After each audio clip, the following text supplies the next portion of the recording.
The NFL playoffs are almost here, but before we get there, let's wrap things up in the regular season with some good old-fashioned power rankings. As always, hit the subscribe button and stay tuned for more videos. The NFL playoff picture got a little bit more confusing over the weekend. Teams are in, teams are out. I'm not going to get into all the scenarios. What I'm going to do this week, I'm going to rank the best 7 teams in the NFC and the AFC on who you're most and least wanting to play going into the postseason. For example, in the NFC, the Chicago Bears are playing great football right now. They've won 5 of their last 7 games. They're a team you don't want to see right now because they're figuring things out. But unfortunately, they are eliminated, so they don't factor in. However, if they were still alive, maybe they would creep into the top 7. So at number 7, I have the Tampa Bay Buccaneers. Somebody has to win the NFC South. They're going to win at slightly above 500 football. Baker Mayfield's having a great season, but the Bucs to me are going to be one and done. At number 6, I like Jordan Love and the Green Bay Packers. Their defense is not great, but Matt LaFleur dialing up plays, Jordan Love getting a couple touchdown passes each week. Definitely get there. Let's wrap things up in the regular season with some good old-fashioned power rankings. As always, hit the subscribe button and stay tuned for more videos. The NFL playoff picture got a little bit more confusing over the weekend. Teams are in, teams are out. I'm not going to get into all the scenarios. What I'm going to do this week, I'm going to rank the best 7 teams in the NFC and the AFC on who you're most and least wanting to play going into the postseason. For example, in the NFC, the Chicago Bears are playing great football right now. They've won 5 of their last 7 games. They're a team you don't want to see right now because they're figuring things out. But unfortunately, they are eliminated, so they don't factor in. However, if they were still alive, maybe they would creep into the top 7. So at number 7, I have the Tampa Bay Buccaneers. Somebody has to win the NFC South. They're going to win at slightly above 500 football. Baker Mayfield's having a great season, but the Bucs to me are going to be one and done. At number 6, I like Jordan Love and the Green Bay Packers. Their defense is not great, but Matt LaFleur dialing up plays, Jordan Love getting a couple touchdown passes each week, definitely riding some momentum. Now, they're not a lock for the playoffs, but if they're able to win in Week 17, odds are good that the Packers might make a run in the postseason. Number 5, I have the Philadelphia Eagles. Weeks ago, they were the 1 seed, riding high, and then all of a sudden the Niners put a buzzsaw to them, and the Eagles have lost 4 of their last 5. They're making changes at coordinator. People don't like the OC. Jalen Hurts hasn't really played at that MVP caliber, and so to me, after another disgusting loss to the Arizona Cardinals, we got to put the Eagles at number 5. Number 4, I'm going to give it to the Detroit Lions. They're already clinched. They've won the NFC North for the first time in 30 years. But listen, Dan Campbell, aggressive to a fault. Jared Goff playing some good football, but looking like the Lions, I can't crown them as a top 2 or 3 team right now. Here's why. Sean McVay and the Los Angeles Rams come in at number 3 because they are sneaky good right now. Healthy, with Cooper Kupp, Puka Nacua, Kyron Williams at running back, and Matthew Stafford. If they have to go into Detroit, it's looking pretty good that the Rams can pull off an upset. Defense is a bunch of no-namers and Aaron Donalds, but they have Super Bowl level coaches, a great defensive staff. They know what they're doing over there in Los Angeles. I have them at number 3. Number 2, the Dallas Cowboys. Dak Prescott having a good season for him. Micah Parsons, CeeDee Lamb. They have star power on both sides of the field. And Mike McCarthy calling plays seems to work for them. You know, I think the Lions and the Rams are sneaky good, but the Cowboys have that brand name and they have some players up front. I think they have a solid defensive and offensive line. Give them the benefit of the doubt. Put them at the 2 seed. And number 1, obviously, it's Kyle Shanahan and the San Francisco 49ers. They roll into D.C., beat the Commanders, and get some nice breaks with the Eagles losing. The Niners have home field advantage. They can rest in Week 17. Christian McCaffrey with the sore calf, he's not going to play. Brock Purdy, don't need to see him. Put him on ice. Trent Williams as well. So probably going to be the JV squad for the Niners. Sam Darnold at quarterback.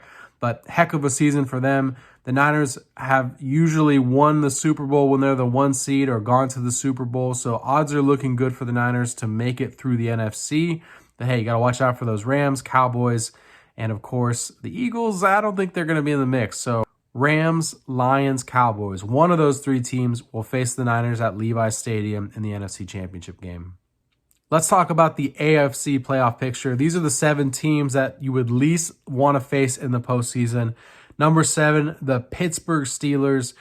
They found some kind of magic with Mason Rudolph at quarterback. They go into Seattle and win to keep their playoff hopes alive.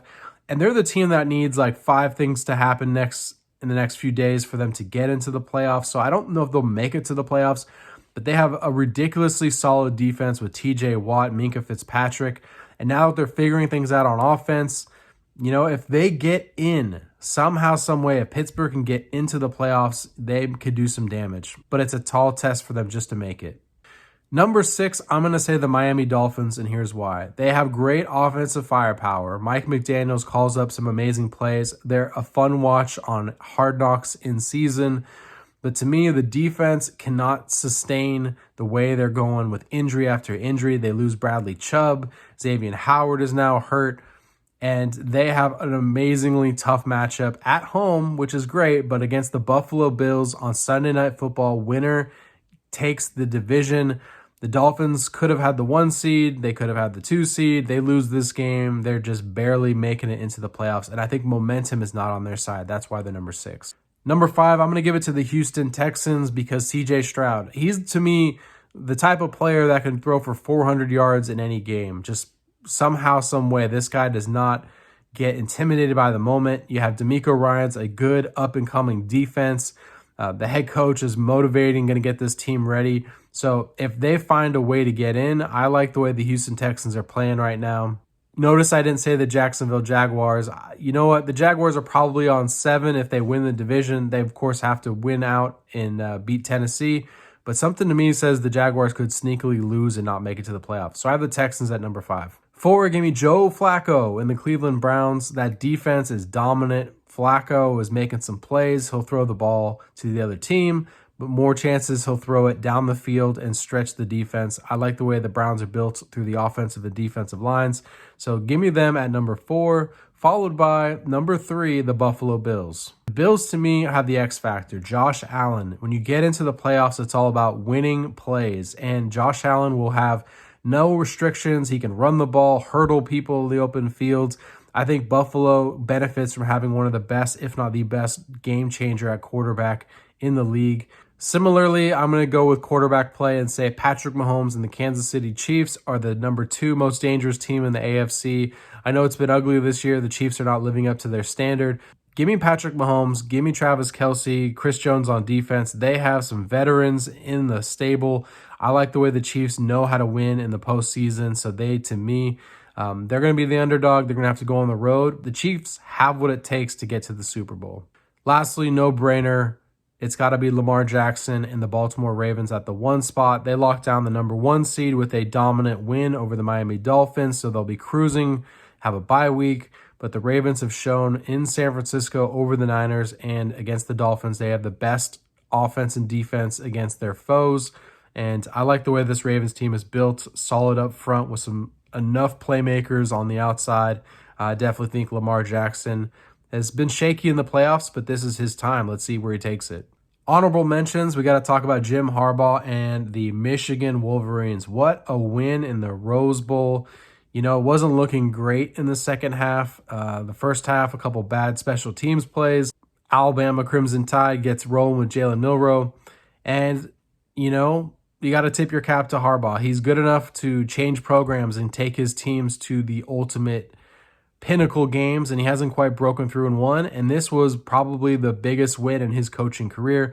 They go down the fields, get a touchdown to tie the game, send it to overtime, pound the rock with Blake Corum, get in the end zone. J.J. McCarthy looks solid in this game, and I think that bodes well going into the championship game. So big win for Michigan, monkey off the back for Jim Harbaugh. Crazy season for them. Excited to see what they do in Houston. And that leads me to Michael Penix and the Washington Huskies. 400-yard passing game. Penix is definitely a player to watch going into the next level. Where he gets drafted will be fascinating to see because of the injury history. He's also about 24 years old going into his rookie season. But Washington's been a great team all year. They deserve to be in the big game. a true Pac-12 Big Ten matchup for the national championship. West Coaster and me likes that a lot. Dan Campbell stays on brand, goes for two, and goes for two, and goes for two, and the Lions lose. And yeah, crazy that Dan Campbell and the Lions tried some trickery with the tackles eligible, ineligible, and then it blows up in their face, and they lose an important road game to the Dallas Cowboys. But Dan Campbell, you got to tip your cap to the aggressive play caller he is, or the aggressive decision maker he is. He's going to live and die on that knee-biting and scrappy coaching style that he has. Justin Fields, 37-17 victory over the Atlanta Falcons. Maybe he plays for the Falcons next year. We'll have to see. But it's remarkable to see what the Chicago Bears have done over these final few weeks.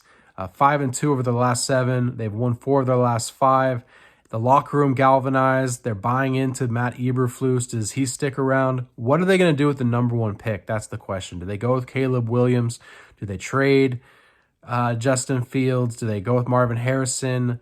So many crazy things could happen. Wondering what you think the Bears will do. I